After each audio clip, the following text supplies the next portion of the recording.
right on the dot, effectively, like 2 seconds ahead. How's it going, everybody? Certainly one of the drafts of all time over the last couple of days. Poor production quality, lack of depth, but still some good narratives. We're also fresh off of the AHL championship being decided as the Calder Cup came to a close on Monday night, wherein the Abbotsford Canucks defeated the Charlotte Checkers by a score of 3-2 to close the thing out, and just put a stamp on a fantastic season and win their first ever Calder Cup championship. Certainly a dramatic game, as Charlotte had forced a 2-0 lead within the first 13 and a half minutes of the first period, with John Leonard getting on the board first at 2:49, then Jack Devine with assists from Eamon Powell and Oliver Akullier.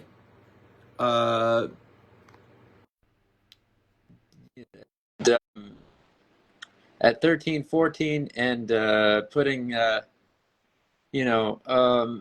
decent lead on the board, but one that I'm not a fan of at all. Specifically 2-0. That most other 2-goal leads are innocuous in my mind, but I have a disdain. It is like my most hated scoreline in this sport by a significant margin. But at 17:38, Sammy Blaze, there we go, Fetty Wap again. Made it 2-1 as he got Abbotsford on the board. Christian Wallinen had the primary assist on that, and Archie Baines with the secondary as the power play unit got going to get them in the game. Danila Klimovic tied the score up, let's see, at 3:44 of the second period, with Chase Wouters and Tristan Nielsen getting the assists. And ultimately, the championship-winning goal was scored at 17:19 of the second period by Linus Karlsson, which Archdeep Baines, with Archdeep Baines getting his second assist of the night and his 17th of the postseason run as the primary helper, and Jet Wu getting the secondary assist. Karlsson, of course, was awarded first star of the game, with Baines getting second and Devine getting third. And yeah, really a phenomenal postseason run this time around. Really a phenomenal playoffs at large, I should say, is what I was trying to articulate there. But having a little bit of trouble bringing Christian onto this stream. Just give me.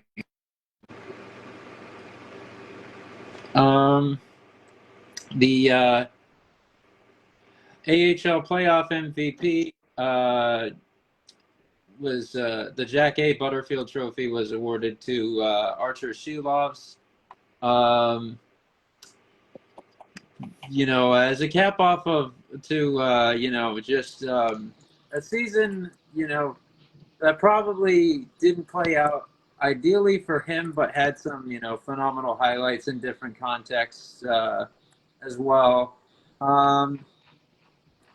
His final stat line on the postseason included a record of 16-7 with a .931 save percentage, 2.01 GAA, and 5 shutouts, as well as 2 assists, and I'll also mention the 4 penalty minutes as well. So, really just a dominant showing. Probably the biggest determining factor in his team winning their first ever AHL title. Definitely one I thought the media got right, but you know, we'll shift into more recent events now that that little side note that has grown in prominence for us lately is the last competitive hockey of the season. Uh, just to keep things active has come to a close. We can shift into more recent off ice transaction based activity for the NHL, as well as the draft performances of different franchises.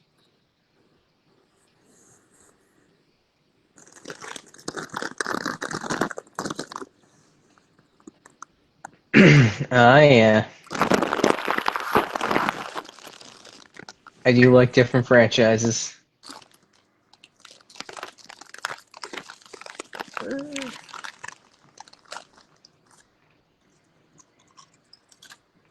What a week of drafts. Got 2 drafts.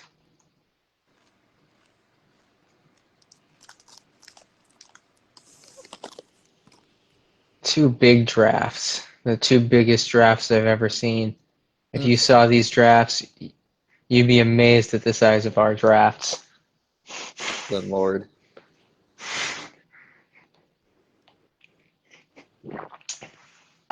Good chow. Life is a highway. And we're going to ride it all the way to IR. And again, as I was trying to allude to last night, McQueen riding the highway to IR has nothing to do with McQueen's history of injury. It's Yeah, every it's Anaheim just Ducks prospect. the problem was you articulated it about as poorly Yeah. as you could have because you said McQueen's injury history plus, which I had to call you out for on stream.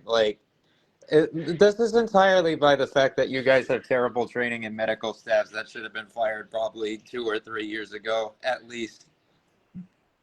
You know,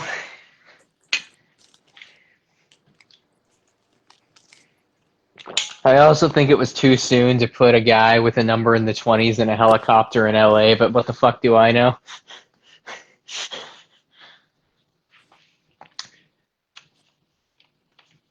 As I make fun of the organization in poor taste, though, I have to say, in a decentralized draft, the Anaheim Ducks abducting their draft pick and taking him to Disneyland in the middle of the afternoon is without a doubt this like one of the most intriguing things that happened during that draft.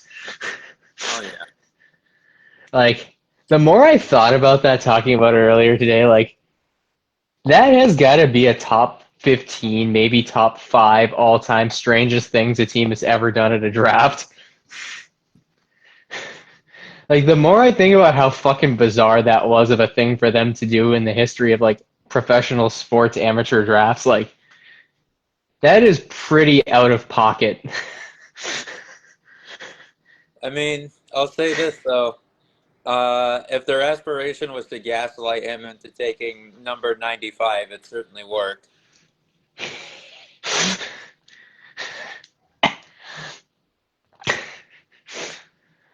Uh,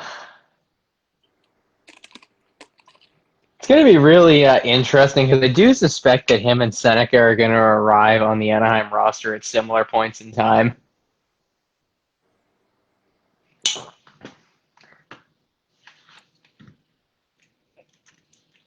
Very, very curious to see not only how Anaheim staff handles that, but also the inevitability of having $37 million in cap space and pretty much no major free agents to give it to if the Marner sign and trade comes to fruition.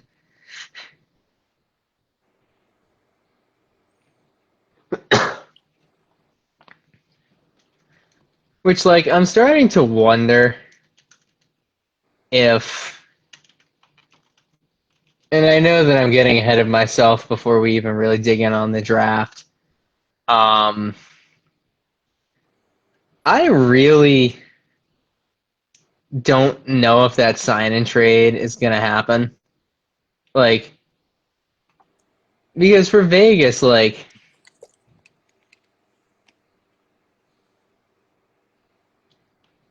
I don't think, like, I don't see the value for Toronto in doing a sign and trade at this point. I also subsequently think that Vegas is definitely going to get absolutely fucking nailed for tampering.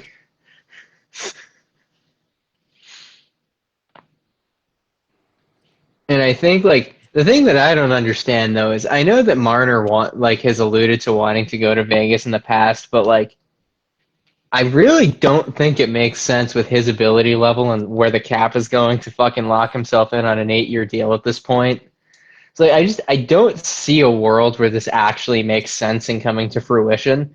And like I'm also like not stupid, and I know that the Vegas Golden Knights don't operate with by the standards of we mere mortals as it comes to wheeling and dealing in irresponsible ways that have led to at least one championship. But I'm just not seeing like why would you sacrifice roster talent for a guy who's potentially not going to sign the 8-year deal? And if he's not going to sign an 8-year deal, there really isn't an incentive to do the sign and trade if he's not going full term. So like I'm a little confused by all the noise around the situation. Any thoughts on your end with these recent rumors? Um, yeah, I also like to think it's worth examining since this is such an individually narrative driven thing. Uh, like the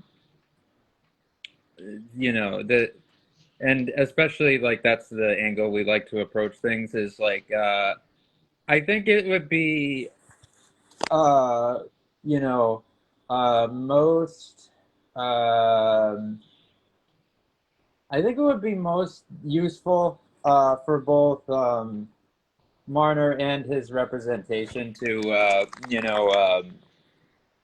pursue the best options on the open market. Like what um, what situation are he and his team led by Darren Ferris over at Cortex like looking at and seeing where he can maximize his financial benefit uh, and where like he puts himself in a situation where he can additionally go on deep playoff runs and feel the most confident about the competitive situation. And it's like I think for one thing, I'm way more interested in that selfishly on my part for what the potential is there, and for another, I think like you know um, what um, what could it also do for other superstars in the league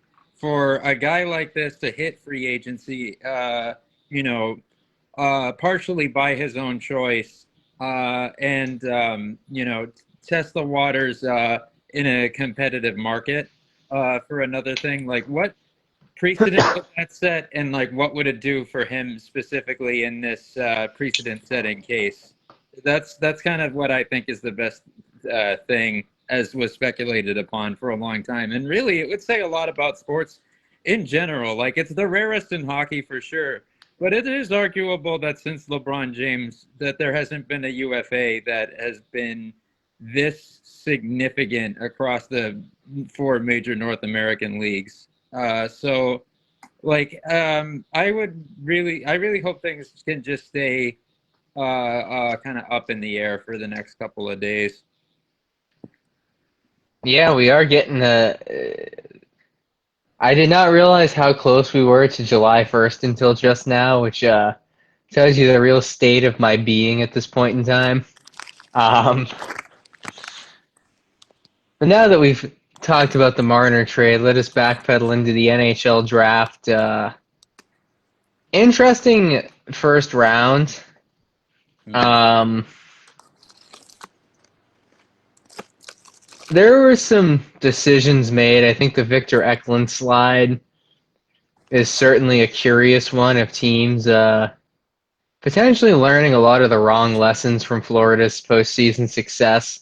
As we saw an enormous run on centers and massive defensemen, which, blah, blah, blah, it's a copycat league. But, like, it's also not only a copycat league, but it's a copycat league driven by revisionist history of, you know,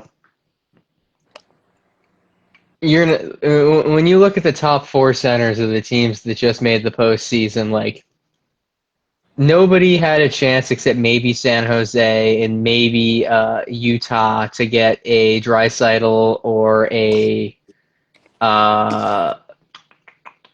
Barkov type talent, and I don't think I would compare Misa or Desnoyers to either of them at this point. In terms of their ceiling, and again, I could be wrong in the long run where those guys could get to that level. But I think there's a lot of fallacy here of the logic of all these big centers and defensemen thinking that you're going to get the next Sam Bennett in any of these selections. Really, I mean, when you look at their player profiles, like coming out of junior, I don't think any of these guys, weirdly enough, except for like the only guy who I think has a similar skill set that went in the top 15 picks ahead of him to Bennett is probably, ironically, Jack Nesbitt. But, like, and not going to condemn Philly really at all for that pick at this point in time. As much of a reach as some could perceive it to be, like, at the end of the day, if the kid ends up being, again, the closest archetype to Sam Bennett in this draft class and getting him at the value of where Philly took him at 12, like, it's not an atrocious reach by any means. But again, like, the only thing to look at in the PPG environment is that, Nesbitt's offensive ceiling wasn't as high as Bennett's, but again, nobody's fucking paying Sam. Like, you could make the pretty strong argument that in terms of offensive output, Sam Bennett is to some degree an underwhelming player based off of what his prospect profile looked like. Oh, yeah. So the fact that we all of a sudden in front offices across the NHL have this massive hard on for fucking centers again, to allow a guy like Eklund to drop. Little surprising, Bear went over him, but then you realize it was Steve Yzerman, so it all almost say it all makes sense, but like Yzerman passing on a sliding Swedish winger to take Carter Bear. The more I think about that, the more I'm standing by my statement about the Gibson trade that the Yzer plan is dead. And that's not at all a condemnation of Carter Bear. We've talked about him a reasonable amount on this podcast and this show, and like we all know that Bear probably has middle six potential in the NHL and was drafted in an appropriate spot to where he should have been. But definitely just feels a little odd to take Bear over Eklund if actually given the choice between the two. And I mean, the one thing I'll say is that I think that this is kind of like a more stimulating and enriching selection than he and Chris Draper have been prone to making over the last few years. And even if only for the fact that Bear is about as equally potent at either the center or wing positions, which having like a versatile Swiss Army knife type forward prospect that stage of the class and at this stage of dev is, a luxury in a sense. But it's like, so to the point where I am at the point where like I won't skewer them as much for taking a guy who's more of a high floor player, even though there were times in his dev, especially in the first half of his DY, um, like in the months way before the Achilles injury, where I was thinking that he was blossoming into a very high ceiling player before the New Year's fall off came. Not to say that I expected his PPG to say what it was throughout that whole year, because for a player like him, it just didn't seem sustainable for him to be at accumulating points at the same rate that Gavin McKenna ended up doing in that same league. But you know, it is a little more of an interesting bet than the likes of MBN last year, Nate Danielson the year before, and then of course I think has even more potential for surprise success than the rise of Marco Casper that we ended up seeing as a pick that aged well for them. But it is, another instance where like they passed on a guy who seemed like someone might be like their sort of high level talent guy from a talent pool that they've cracked into pretty significantly as well. So it's one of those things where you don't want to kill them for it, but you do feel like they left a lot on the table ultimately.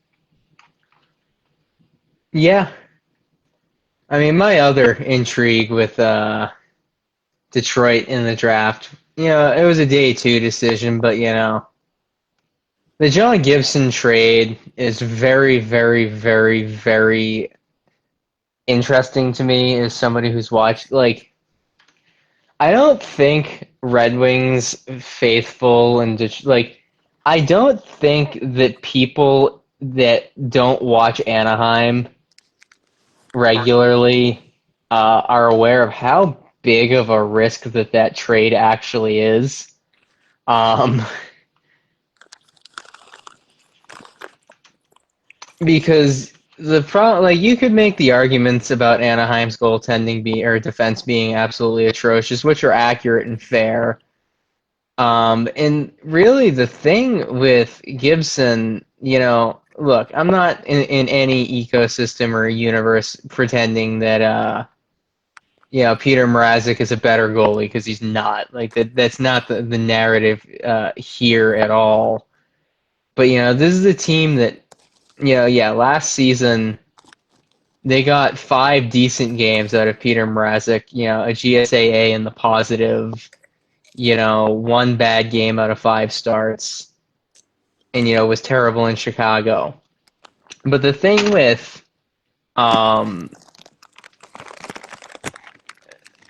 Gibson is really a two-pronged issue in the sense that he was very good last season when he was healthy and when he was available, which was not frequently. He only played 29 games in a really small sample size at 31 years old after multiple injuries and in an appendectomy. You're betting on a guy who in 2023-2024 posted a GSAA of negative 21. His expected goals against was a negative 9 in that time span, but in that same scenario, which we're going to use as last year, on a non per games played measure last year. And when I'm talking, so I'm going to try to go apples to apples to a 50-game season. John Gibson had an expected goals against average of, a plus 10 in a 29-game sample size. And the years before it was a minus 15, a minus 28, a minus 33, a minus 26, a minus 18, and a minus 20. he's been largely awful for large swaths of time in the last 5 or 6 years. Like, where the Red Wings have gone out and made this trade, hoping that that 29 game sample size of John Gibson is A, the version of him they're going to get in Detroit, and B, that he's going to be healthy and available. Yeah. That's a pretty immense risk to take. And yeah, you didn't give up a whole lot in Razik to get him or the draft picks because, as I said in one of the articles I had published, like, draft picks are basically just Peter Griffin lottery tickets most of the time. And, you didn't lose a ton there, but, you're taking on the contract at, $6.4 million for another 2 seasons. And, like, yeah, 2 seasons at $6.4 million is not a ton of money. But, like, if this doesn't work and the Red Wings playoff drought goes to 10 years and Gibson's not healthy and effective, I just don't see a world where Steve Yzerman works for the Red Wings in 26-27. The mystery box, it could be anything. It could even be a 1G that gets us to the postseason.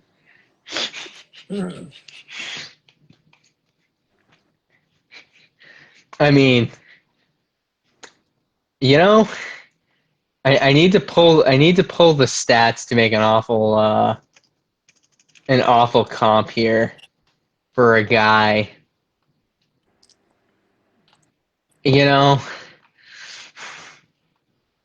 If you're gonna go out there, yeah, I'm gonna say it. I mean, it could be worse. The Red Wings could have gone out and gotten Jonas Korpisalo, but like, at least Gibson was substantially better than Korpisalo in an almost identical sample size last season. So like, it could be worse. Like, to Yzerman's credit, he could have gone out and thought we could fix Jonas Korpisalo, and that could have been a really spicy way to lose his job.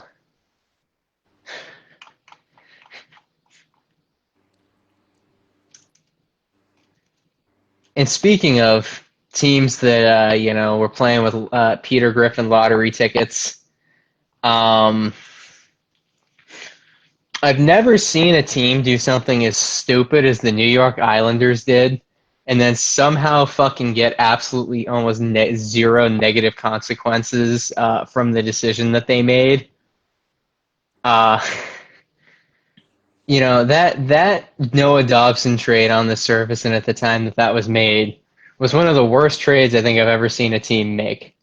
Like, not as bad as the Trevor Zegras trade if we're going to use scales of, recency bias, but to trade a legitimate 1D in the National Hockey League for 2 firsts and a shallow draft and a third liner, and to somehow end up walking away from that with potentially your Anders Lee replacement and a kid who's probably a bottom 4 guy, like, knowing that with Dobson's situation, like, there were definitely deals and better trade packages they could have gotten, i.e., a bigger, more robust trade with San Jose for the second overall pick, which I know was pretty heavily discussed up until the moment, and I think the Islanders kind of just went in a different direction because they weren't willing to put more into that deal.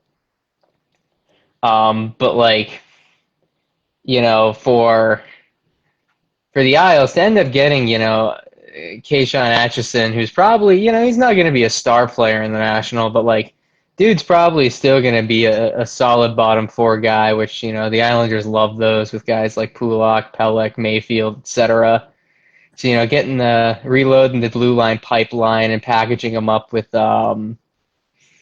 Matthew Schaefer to shore up their left side for the indefinite future is pretty solid turnaround where those 2 picks could have very easily been, not for nothing, some combination of Braden Coots plus.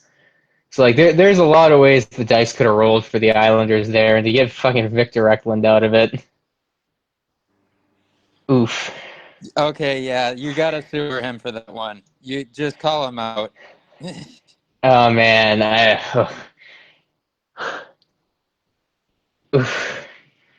Tony D'Angelo. I mean, oh man, that's a painful Look, comp right there. Tim, can you just get out of here, dude? You just think of every OFD as the same. You clearly just have a bias against the archetype that has been present since Torrey Krug and is never gonna go away. Even if it's guys who can actually stop the rush better than the likes of Torrey Krug and Tony D'Angelo. I mean, hey, Tony D'Angelo is a super valuable piece of the New York Islanders roster. His defensive zone incompetence was a huge part of them positioning themselves in the draft lottery and not making the playoffs. So, like, it is true. New York could never have gotten the top pick in the draft without D'Angelo.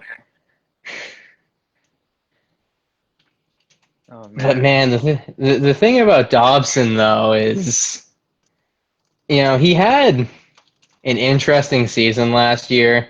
He's also a guy who from what I've seen, like, wasn't actually bad defensively last season, which is what kind of confuses me about the narrative when I look at his micro stats and his performance he traded a lot of offense in the 24-25 season to be more of an impact player in his own zone, which we saw with the massive downturn in the team's, his offensive output dropping by almost 31 points.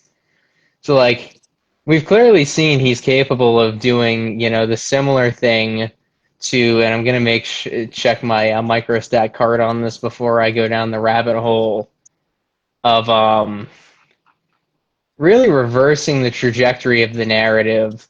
Kind of like, in Erik Karlsson's first year in Pittsburgh, he really turned it the other way where he was a non-significantly negative impact in his own zone. Yeah. And, again, reversed course again and went back to his old ways in year two because Pittsburgh needed the offense from the back end. But, like, we've clearly seen the growth in Dobson's game where he can shift between being more of the reliable defensive presence instead of the offensive, kind of like the transition Drew Doughty made in 2015 after Slava Voinov basically got deported for attempted homicide. So, like, the thought of a Dobson playing with a David Reinbacher at some point, is super appealing because of his versatility in transition and the fact that he can step up into, a more reliable structured game. I wouldn't play him with Hudson because just not having the completely reliable back end. But, you pair Dobson with any reliable two-way guy. For Montreal, they have one of the strongest and most versatile top fours with the exception of, Hudson. But again, like, the reason you have guys like Lane Hudson, and to the credit of Hudson, it's not like his defensive game was completely permeable throughout the 2025-20 or the 2024-25 season. Like, it definitely got worse as the year went on, as the team expected more and more from him in the offensive zone. But, like, for Montreal, coming back to the Peter Griffin scratch ticket analogy, there aren't that many first pairing right-handed defensemen out in the universe that you can get.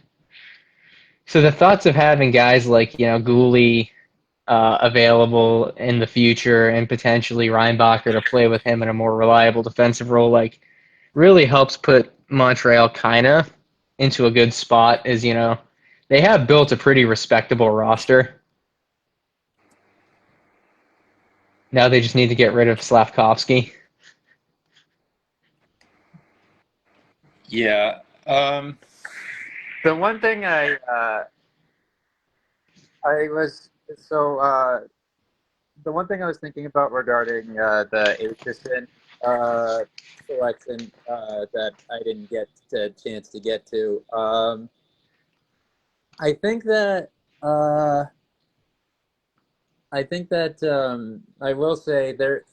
The problem is that there is like a high chance that this dude gets more high pressure deployments and larger time on ice than he has any business having. And my biggest issue with that is not him having like offensive inclinations, but not an impressive offensive skill set so much as like the fact that he is like the king of like sacrificing the body and just poor timing and just mental miscues to where like it's actually pretty sad that we're looking at a guy who is basically a great value brand version of Caden Goulet as the next man up in their defensive pipeline after Schaefer. Like, I think that to I think that there was a way for them to get like someone with the same approximate total value without the warts that are like such you know such a bad overall addition to make to that ecosystem as far as their defensive prospects are concerned. Like, I look at it and I'm just like, I mean, I guess the ideal situation for them probably would have been for Jackson Smith to have still been on the board, but of course, Columbus saw to it that that was not possible. Even though, like, Smith has his own disciplinary worries, but I think his overall game is mostly pretty good. There are some things like I see with him, and it's tracked in data where a lot of his shot attempts get blocked. So he does have like his own pick and choosing issues that he needs to work on of his own nature. But like, I look at Cameron Reed as someone from that same dev environment who would have been a vastly superior option. Uh, and then like right after that, you have Logan Hensler as a guy who I thought was a good addition to Ottawa for where they are right now in terms of those D prospects. And a guy who has good tools and you know, I think despite being an older member of the class, does have a runway to improve upon what he is, and especially like when you think about how rock solid he was as a young member of the NCAA environment, including being the youngest member of that Wisconsin Badgers squad outright, and it's like I just for that for wanting some sort of stability at that position, is that really the best that they could have done? Like, I'm not even certain. Of course, you know who I really I don't mind Ravensburgen being taken despite Askarov being in San Jose's pipeline already. So I won't kill them for it as much as will not kill the Islanders for this as much as I am sort of side-eyeing the Sharks, like passing up an opportunity to have Henry Brustevich, who of course is already Sam Dickinson's defensive partner in London, which I think is the decision. It's not going to haunt them, but they're going to probably regret it a little bit. But I do think that they are at least, you know, it's at least worth examining if, like, you know, maybe with the possible exception of Bumetti, and that any other defenseman taken after Aitchison in the first round would have brought them a little bit more, uh, you know, in some cases potential, especially in the case of Reed, but at minimum in every instance safety.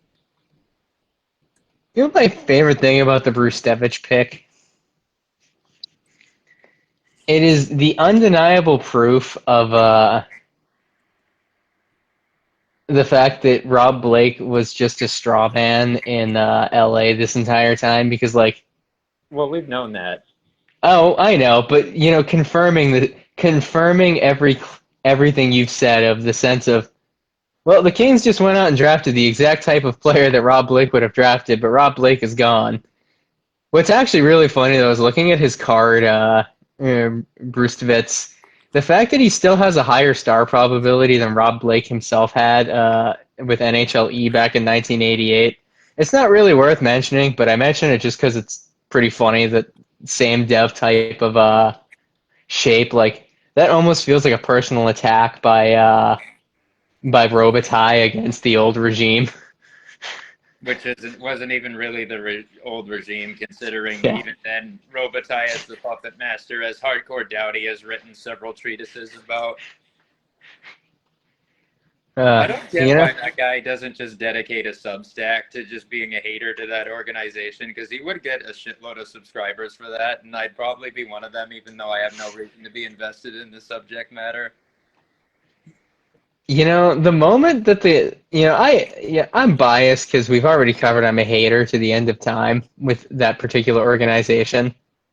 And its fan base, with the exception of Cal Stanford, aforementioned, Yeah. effectively. If they ever trade Brent Clark, which I know has been rumored multiple times, like Oh, yeah. that would be the final coffin nail that this team has apps. To tie back into an earlier segment of the podcast in the most respectful way possible, if the Kings, and if you're still listening, if the Kings trade Brant Clark, I think Tim should just be their coach and GM because he's pretty aligned to their way of doing things on the back end. No puck movement, no offense. 6 dudes, take the body. Hey, I'll give him credit. He is a very risk-taking youth hockey coach in that respect, as I've been informed by him. And I'm just saying, he's very much aligned with the Kings' way of building their roster, and Yeah, well, there's a sure. market. But there's a distinction apparently between Tim the coach and Tim the GM in that particular area. I think that kind of works, though. I'd like to see Mikey Anderson bombing around the back end with the puck and see what that actually looks like. To be honest, I'm not against it because he does occasionally have those stretches of being like a pretty high end playmaker, and like you know he isn't totally inept when it comes to the basic defensive responsibility of breakouts. So it's like I would probably go YOLO on that in that regard.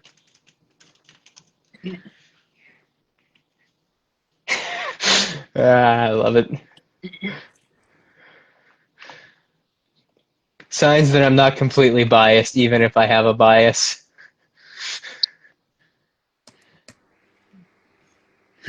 How many wins though? Would it be like another 6-game loss against Edmonton, or that's what I want to know. I'm actually proud of Anderson though for somehow maintaining a net positive goals above replacement with that fucking negative 7.4 offensive goals above on evolving he is a goddamn relic of a and the thing that makes Anderson truly a relic of a bygone era of defensemen is his overarching lack of offensive value, coupled with the fact that he's only 6 feet tall. He's not even a lumbering, oversized, stay-at-home defender. No. He's just, I can't believe he's not Eric's favorite player. Bro feels like he just walked out of 1975 right onto the Kings roster.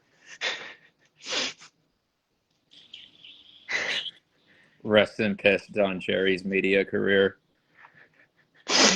Now that his podcast is finally coming to a close.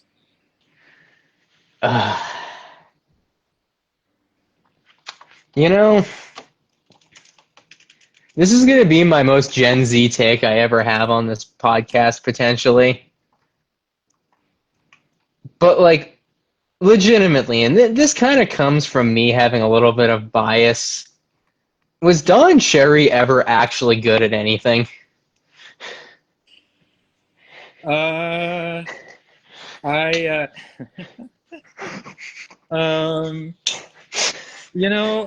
much as I've thought a lot about his Bruins coaching career, which people a lot of the fans that were around in that era have touted to me, oh, he was good. I'm Good at what? Making mind-numbingly stupid decisions and like leaving the door open so like seven or fucking eight guys are on the ice to send the fucking Montreal Canadiens power play out in the most important game of the season. Like he was like a mediocre coach who was blessed a talented playing group. That's really what happened with him.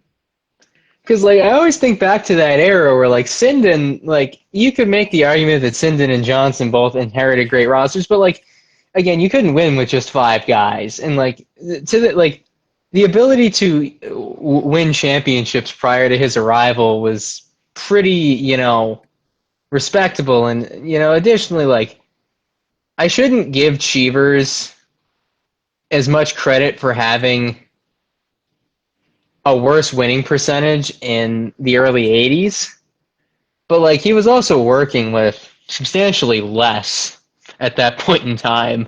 Yeah. And then his whole media career, referring back to Cherry, just Well, not listenable at times. honestly, who can even make an argument that Cherry was a good media presence? Like, there are definitely people out there who like went to bat for Coach's Corner's place in the Canadian cultural landscape, but you have a better chance of convincing me that his coaching output in Boston was good. You're not going to, but you have at least an argument that I want to debate with you about. But there's no sense in even bringing up his media career because, like, it was fucking dog shit, unambiguously.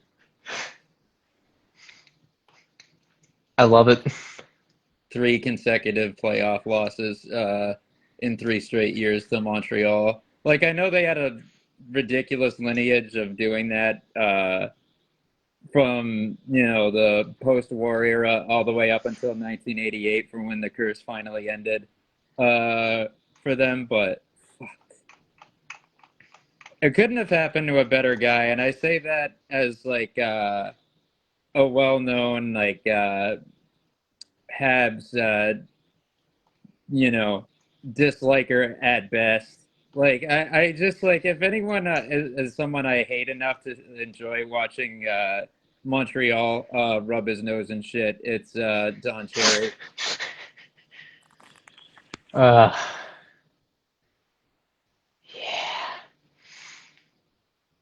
yeah. I like how an episode very largely dedicated to players under the age of 18, I like the fact that we found time to talk shit about a guy who's 91 years old. Yep. Perfectly balanced as all things should be. Kind of like, where's I going? Where's I going? You know what is unbalanced and actually pisses me off that I've now noticed? How the fuck is Cole Reshny the only player who was taken in the first round that doesn't have a Wikipedia page yet? It's funny because I was looking at the draft version of that that was linked and how it was only one paragraph long, and I'm like, I could, as someone who's already apparently enough of a Maddox Schultz expert, never mind an expert on this guy to be cited on this website, I could very much write this entire thing myself, but I don't know. I kind of want the collective consciousness to wise up. I almost said rise up in an accidental getting weed moment. You get what you fucking deserve. But it's appropriate though because it really does say a lot about about our society as a whole that people haven't got their heads out of their ass when it comes to him. But I want the collective consciousness to wise up and do some Rejny education on its own without my help because I've already done enough as is at this point. I'd say I've done like a lion's share of work on that front. So I am taking a break from educating people on Cole Rejny, even though I specifically put this Flames hat on because of him. I will also say I did enjoy the women on the panel, and I didn't take names of anybody who was on the draft panel besides Kevin Weeks because that pink suit needed to be recognized. But the highlights of them noting the striking resemblance between Cole Reshny and Trevor Zegras' facial profile Yeah. was pretty great. But I will say, the moment that I developed the most respect for the two of them, and they definitely got in trouble for it, was when Radim Murtka, when they were basically sewering him after the ninth pick. I'm here for it. Like, I don't think he deserved that at the moment in time and had no control over it. But watching a player with the skill set he has, kind of just getting fucking sewered on national TV at the draft at number 9 was kind of a really fun cognitive dissonance of like, hold on a minute, like they haven't said a single good thing about him in 3 minutes. Like, this is kind of wild. No, that's Adam Benak. He's wild. But I am going to point out it's kind of ironic that you didn't register that one of them is Megan Chayka, considering that Yeah. she's like the most, she's probably the most prevalent woman figure in hockey analytics at this current stage. I also need to put out there, in full disclosure, a big part of that miss is I actually did not intend to watch the draft on Friday night. Context being, I was out at dinner with Britt, as for those of you who know, my wife left for North Carolina early Saturday morning. So I was planning to just spend the night with my wife before she went away for 9 days. And it just so happened that due to various issues involving chronic illness, I just kind of put the draft on in the background for 3 hours and never really paid attention to anything that was going on, and was just kind of passively listening and really tuned in specifically to James Hagan's looking high as shit. Herb just fucking taking shots at Murtka, and then Roger McQueen magically transporting to Disneyland. Yeah. I think Emily Kaplan was on there as well. Yeah. She is pretty respectable in like her knowledge depth of prospect pools. Although, you know what? There was one point where I was disappointed in like the knowledge equipment in that they had as a cohort, because I think she was the one who said that this was the highest Bruins selection since 2011. I was like, no, it's actually the highest since 2010, because this is higher than the pick that they took Dougie Hamilton with. I was like, swing and a miss there, because that I hate to tell you this, but 2 and 7 are both higher than 9. But 2 plus 7 equals 9. It does. And 9 is a magic number, which is also a multiple of 3, which is also a magic number, as pointed out by De La Soul, who, of course, on Long Island, who drafted Matthew Schaefer, first overall. and 1 is also less than 9. But if you add it to 17, which was the last pick that the Islanders made, and divide that by 2, it averages out to 9. A number worn by the likes of Paul Correa, Gordie Howe, Tim Parker, Bobby Ryan. Man. Bobby Ryan was probably the only person mentioned there who was abducted by his father and rescued in some form by Bobby Clark at some point in his life. Man, I look forward to the day that his autobiography comes out. His whole bio is like effectively the equivalent of the schizo delusions that Scott Stapp was having in the mid-10s when he was at his lowest. Speaking of Bobby Ryan and the number 9, I also love how, like, Bobby Ryan got to be on that Ray Bork petty shit of wearing a number that would be retired by his predecessor, but his team was so butthurt about the way he left that they didn't retire it or even unofficially retire it. Yeah. Like the thought of the fact that both Bork was rocking 7 at one point and Bobby Ryan rocked the 9 his entire career in Anaheim before those numbers were retired is fucking insane. The longer you think about it, True.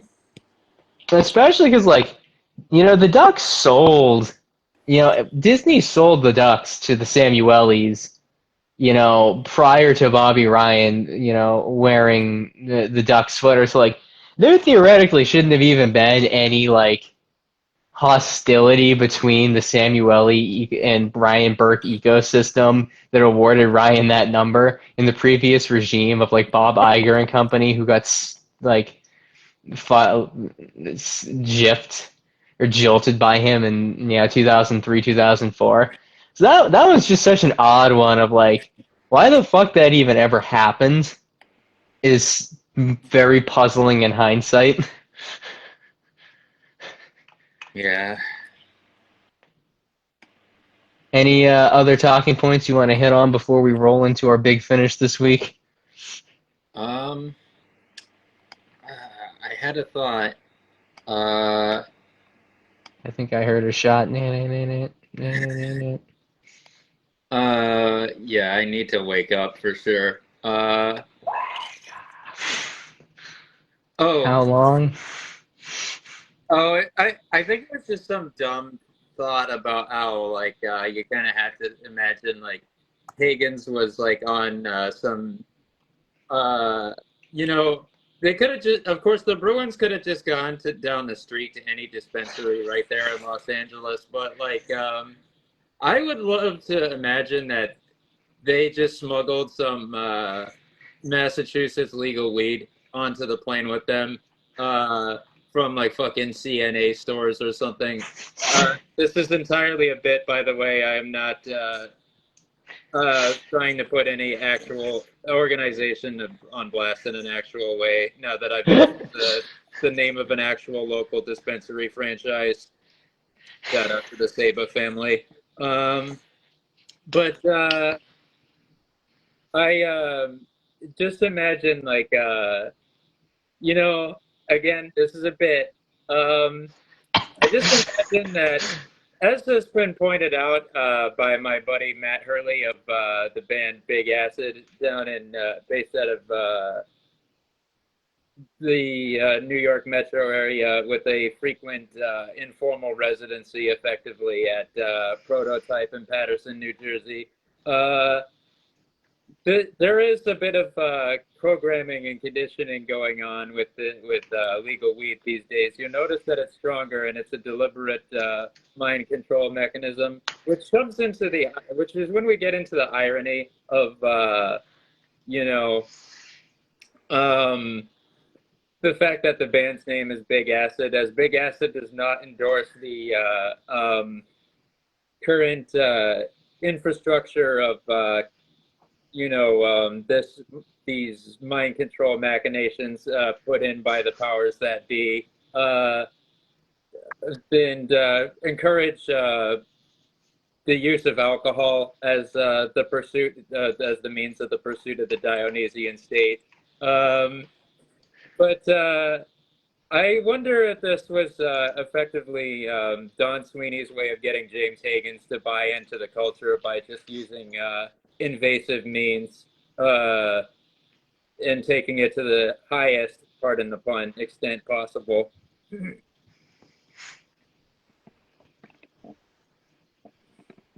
Yeah, that's where I was going with that. This was just an entire complex, elaborate thought process I had just based off of one offhanded remark.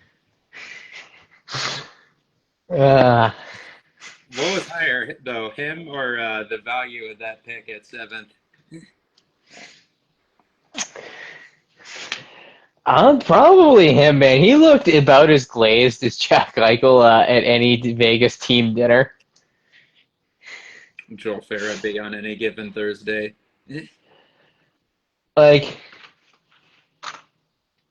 Watching Jack Eichel progressively definitely do more recreational weed as his career has gone on has been fantastic. And like, I like the fact that, after the way he was able to get, the artificial, surgery on his spine instead of getting it fucking melded together like Nate Horton. Like, bro's definitely not dealing with chronic pain, so he's just living his best life in Sin City as like a low key, like, I don't understand how people hate Jack Eichel. Like, he's basically just what if Shaggy, like, what if Shaggy Rogers was just an NHL center? Zoinks. Yeah, that's for sure. But it really is like remarkable, like how Boston did buy into something that I think it has a lot of residual benefits, but like that I'll get into. I think I'll actually make it my big finish, but I think is also in like a very like atypical mindset for them insofar as they banked on a guy who not only was BPA but like is just like very much worthy of investment, and like I think is you know just really like it's a sign at the same time of them having some level of by straying from their conventions in drafting an archetype that is just like kind of foreign to them. Like they haven't had this brand of like playmaking center probably since the prime like Adam Oates days, really. Like when you factor in that Jumbo Joe was not a guy that they invested in to his peak performance, despite him having some really high-end seasons for them. And I won't even compare him in terms to like a classic playmaker like Adam Oates, because as I've established, you really look at his game, you see cadences that are similar to more contemporary offensive weapons, a la the likes of Barzal and more recently Jack Hughes. But like, I think that this is just them doing something that is beginning on a grassroots level at that, especially when you consider Oates was, not a guy that came from their system. And of course was acquired by them dealing out Craig Janney. But like, it's really just like them starting from scratch in a way that's like in a way where they're really like showing something that I think impresses me in a sense that they've kind of like, despite all the poor optics and even like the poor maneuvering, like that they acknowledge that they now was the time for them to at least have something in place to begin a new era and to establish a foundation to build around. So I really have to commend that whole draft room for that.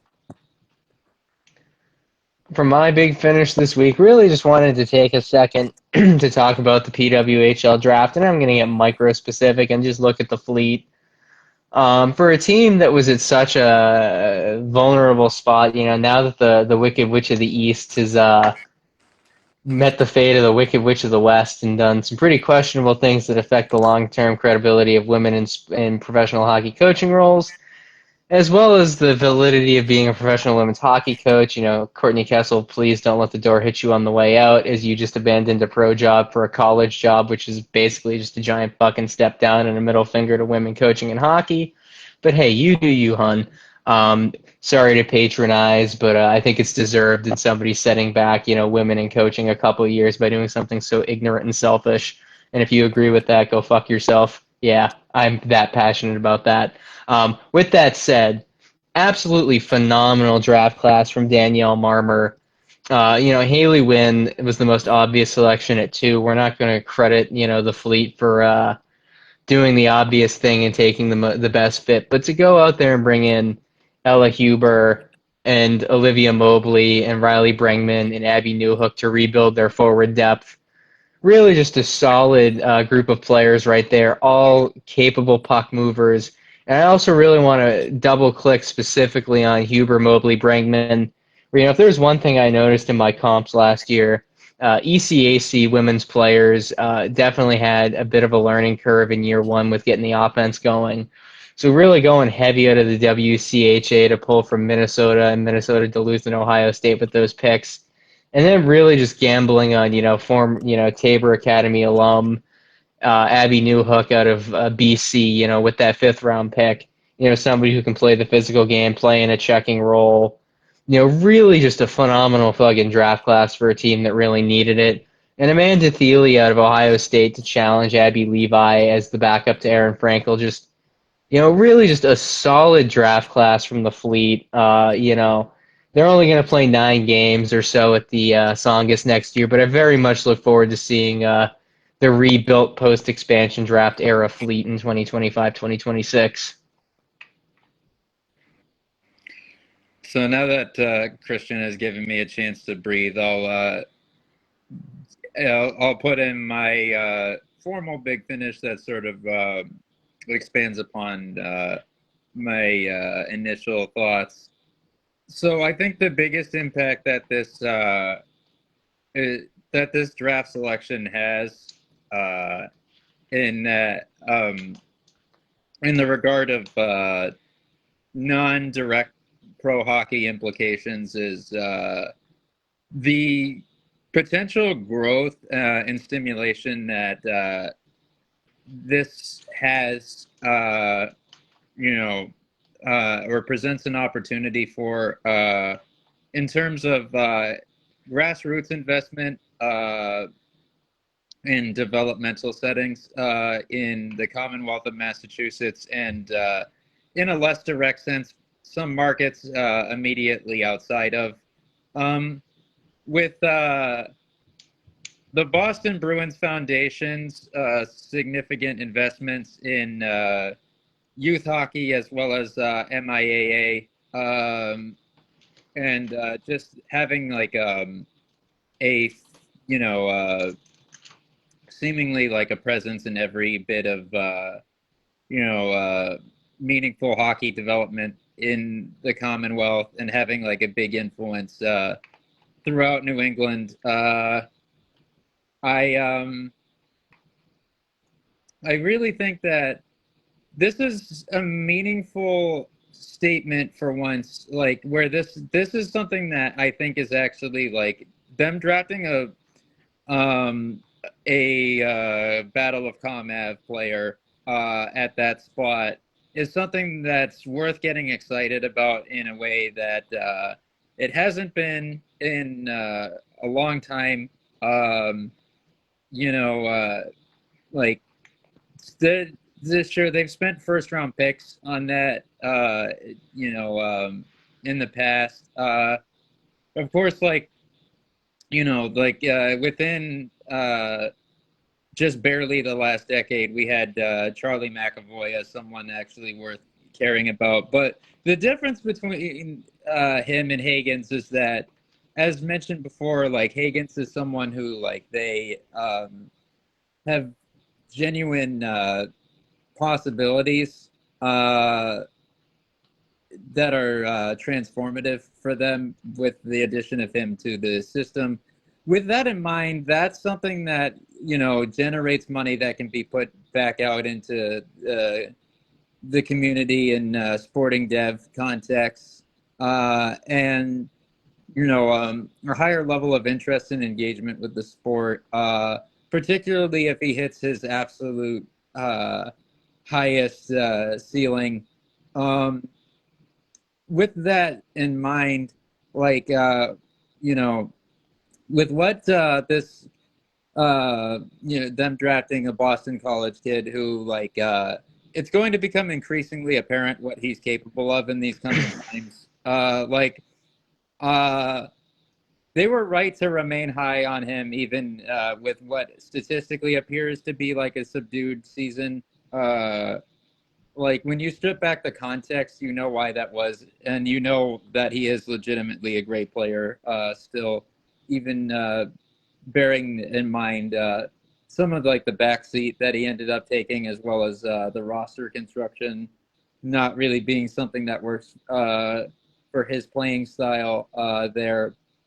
Like, I think that I'm probably going to make a plea that's going to fall upon deaf ears, but I really hope from like an optics standpoint that the Bruins fan base has at least a large enough section of it, if not en masse, that accepts and not only accepts but celebrates this kid for what he is and what he's going to be, rather than like constantly holding him to you know um, a standard of being someone that he never will be, or like constantly demanding that he plays a certain way, because this is going to do a lot for the community in this sport throughout the entire region that it really, really needs, and that I think would is going to be beneficial to it in a productive standpoint.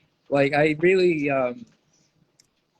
hope that that for one thing that this has positive yields in that particular area, and for another is treated exactly the way that it should be.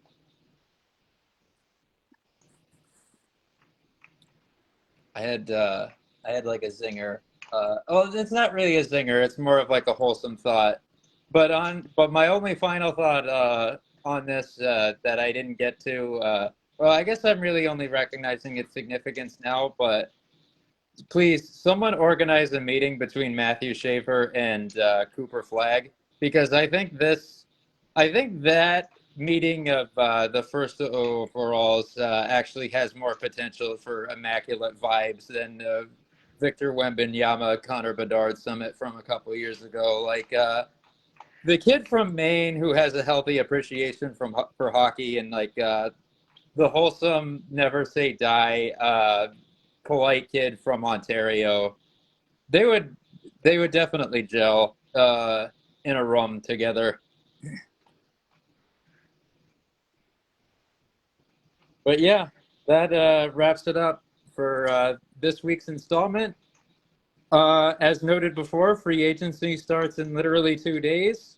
Um, so now that we're at approaching that stage, we have a wider breadth of transactions that we'll be able to analyze and discuss